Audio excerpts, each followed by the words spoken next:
An old friend is there. It's scraps. You don't waste those. I'm happy. Awesome. Rubbish, like literally like rubbish. Gotta be a joke, right? You can't. Can you cook with that? In front of you are trimmings, bits and bobs left over after mise en place. Things that should never, ever, ever go into the bin.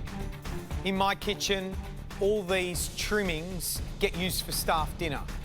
A nutritious staff dinner that our young cooks in the kitchen must prepare. It's a challenge for them. It must be delicious. It must be nutritious, and it must make us feel warm and fuzzy before a dinner service. A bit like how we need to feel after we taste your dishes. So in front of you, beef chain runs along the side of the beef fillet. Mussel stock, carrot and potato peelings, coriander stalk, parsley stalk, delicious chicken necks, some bruised fruit, the rind of parmesan, and some beetroot leaves.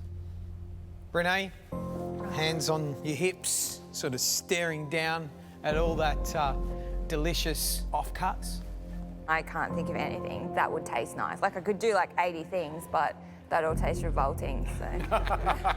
Oh, fantastic. I can't wait. That's a problem, isn't it? Yeah. 80 disgusting things. So what we want to see is your staff meal. You must use at least one of those ingredients in your mystery box. The winner of this challenge will receive an ability to influence the next cook in a way we've never seen before. It's a huge advantage you're playing for, so cook well. You have 1 hour to give us a delicious dish made from leftovers. You've got a pantry underneath your bench of just some basics. But we're only tasting the top 5 dishes. And if you want that advantage, you need your dish to be tasted. And your time starts now.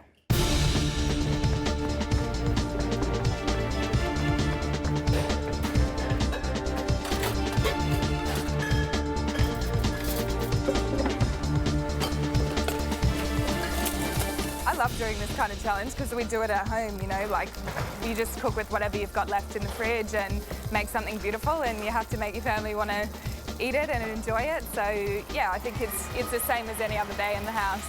Today I'm making steak and chips, but with a fancy sort of twist on it. There's so many beautiful flavours that are under the box. Even though they might not look that way, I think I can draw all that out. Oh, stop shaking.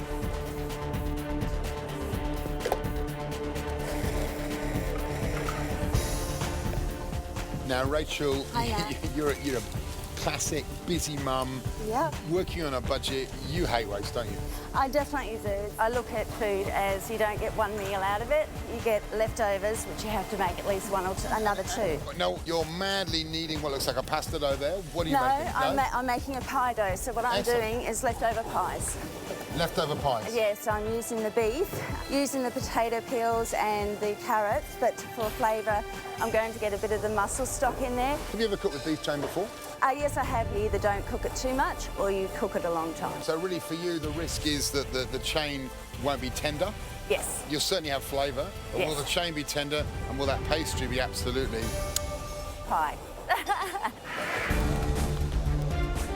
Looking at the ingredients, I plan that I'm going to make a ravioli with the beef and some of the potato in the middle, some of the beetroot leaves. I'm going to make a really nice, rich sauce using all of the rest of it, basically, except for the fruit. The main thing with this dish is the pasta. I mean, I need to make sure it's not too dry, that it's rolled out well, and you don't overcook it. You know, I've made this before loads of times. I'm feeling pretty good about this. I'm happy I'm going to get a tasty dish out.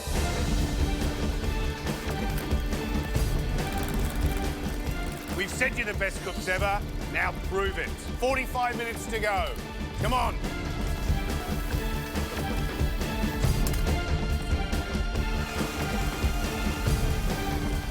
Honestly, what would you do with all those little bits and pieces? Well, look, you know, I look at those chicken necks, for example, and people are going, chicken necks, what can I do with them? Well, there's so much you can do with them. They're full of flavour, full of gelatine, so making a quick little stock out of them, a quick little broth. You know, that beef chain, you know, you could take some of that beef chain, clarify the muscle stock, you know, sort of consommé style, using some of that carrot trim.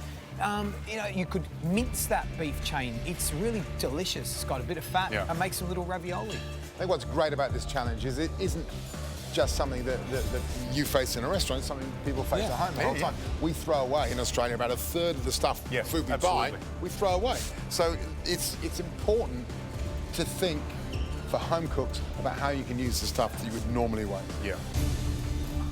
Seeing those ingredients today, instantly I just think of my grandma. You know, she'd get a chicken and she'd make a soup and then she'd roast it and never wasted anything. My grandma was an incredible cook.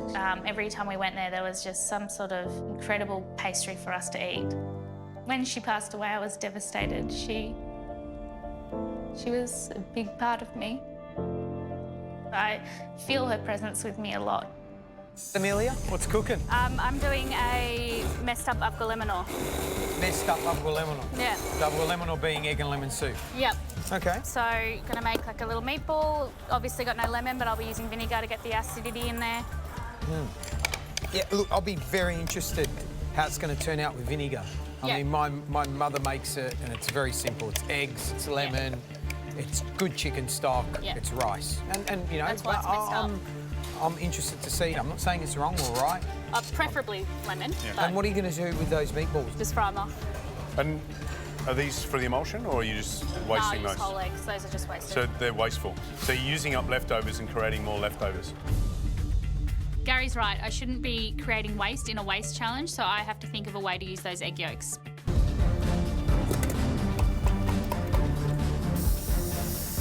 Today for the Mystery Box Challenge, we've got 60 minutes to make a really tasty sort of staff meal with the ingredients which are essentially our offcuts and scraps from the Press Club kitchen. Kira, 25 minutes down and you're standing here, relaxing, enjoying everyone else going hell for leather. Yes. Now tell me the dish you're making. So these are Parmesan meatballs, and there's some apricot in there to add some sweetness.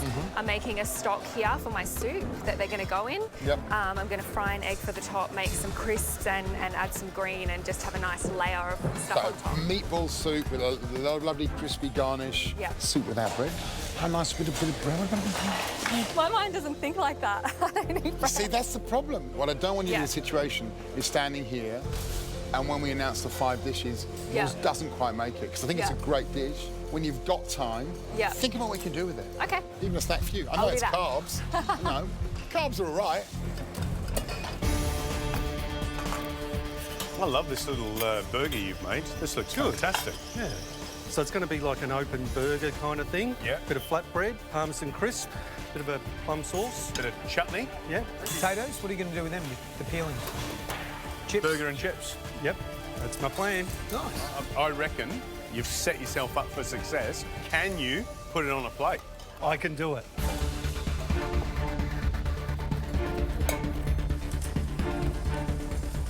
How good is this challenge? Using leftovers to make something delicious. But in saying that, you've got 30 minutes to go.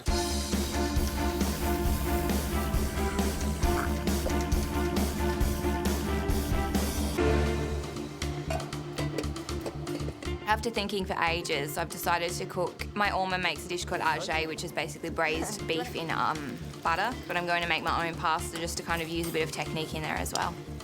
That looks tasty. Yeah, this is a Dutch mix, and we normally have it with red cabbage and sauerkraut. Yeah. So A lot of fat in there. Is that butter or? Yeah. That's the way I like it. Oh, it's delicious. That tastes really lovely.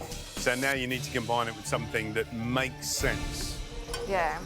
So, I mean, I know this bit tastes good, I just have to make the pasta. You're struggling with that, aren't you? I don't like pasta, so I don't really make it right, that's all.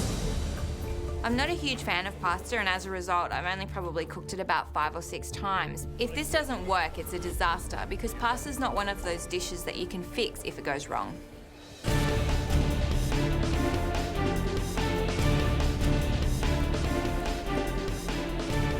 making little miniature pies using the offcuts of the beef. And I've added parmesan to my crust to make it, you know, a little bit fancy. When you've got to use leftovers, you've got to be creative. And with that, all I got to do is blind bake these just to make sure the crust is cooked, because the last thing you want to give your family is half uncooked food. And at the moment, my family had 3 judges. Today, I'm making beef and potato ravioli. I'm happy I've got my dough made, it's resting, there's time for it to rest, there's time for me to roll it. I've just got to get the sauce and the filling made so that I can get it all together at the end of the time. In my kitchen, it's a young chef's job to put up a delicious staff meal and prove themselves. Today in this kitchen, it's your chance to prove yourself. 15 minutes to go, come on. The mystery box is all about using leftovers, but Gary pointed out that I'm creating more by not using the whole egg. So I've added a Moroccan waka pastry to my dish. I'm going to fill the waka pastry with the beetroot leaves, some parmesan and the egg yolks. Adding another element so late in the game is really risky. I hope I get it all done in time, otherwise there's going to be more going to waste than just egg yolks. Look, there's no doubt that everyone loves bread with their soup, and I think the judges are going to appreciate me putting this little extra love into my dish. So I decided to go with an Indian-style flatbread, but if it doesn't rise, then the bread might be really tough and doughy rather than flaky and soft. It does smell delicious in here. And actually, when you look at those ingredients first up, you think, what on earth am I going to cook? And then the ideas start coming. Colin, for example, making that beautiful little burger, minced the chain, he's put some coriander in there, he's made a flatbread, he's got a chutney going on. So I think if he can plate it up well, it'll be delicious. And chips from the trees. Yeah, but you know who I'm excited by? Amelia. Egg and lemon soup. I've got lemon on. She's clarified that mussel stock. She's done little beef balls. No lemon? No lemon. Don't forget, the further north you go, lemons don't grow very well. They start using vinegar. Thank heavens we've got a Greek expert here. About time we got one of those.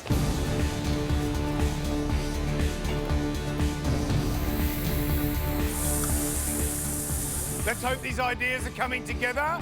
10 minutes to go.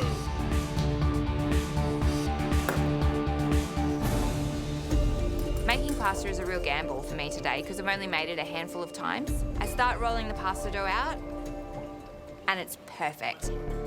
It's silky, it's smooth, it's not sticking. I'm really happy. It's exactly how I wanted it to turn out. It's time to roll the pasta. You know, it should take 5 minutes to roll the pasta out. Jesus. Just having a bit of trouble getting the pasta through the machine. Can I use that machine after you, Sam? Yeah, what's the matter? It's just slipping, it's not pulling it through. Did you try putting some flour in there? I can't believe this is happening. I've made pasta 1,000 times before and I've never had this happen, ever. I'm losing precious time that I just can't afford. If I have a dish, I might as well not be here.